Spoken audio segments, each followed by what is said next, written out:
जय Maharashtra public. आज दुर्गा दौडचा आमचा दिवस दुसरा.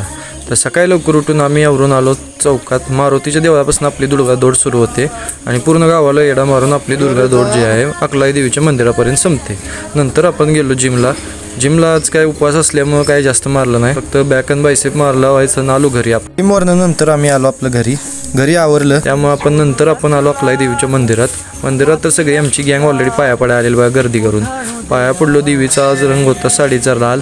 नंतर आपण गेलो स्टेशनवरती. बिल्डरगंध आमच्या जरा उपवासासाठी आणायची होती केळी सफरचंद वगैरे, त्यामुळे घेतली सफरचंद केळी. नंतर आलो आपण रानात. फादरनं ऑलरेडी सांगितलं होतं हत्तीघास काढायला. हत्तीघास काढलं. हत्तीघासाचं एक चांगलं मोठं वजं काढलं. नंतर आपला कापलेला हत्तीघास आपल्याला मागं बघायला लागतं कुठं मोठं वर आलंय का, नाहीतर फादर परत शिव्या देत. नंतर वजं घेऊन आपण गेलो शेडात. मस्तपैकी वजं टाकलं शेडात, वैरण बिरण टाकली, शेडातलं आवरलं. आणि आजसाठी एवढंच मित्रांनो. व्हिडिओ आवडला असेल तर लाईक आणि फॉलो तेवढं करा. थँक्यू.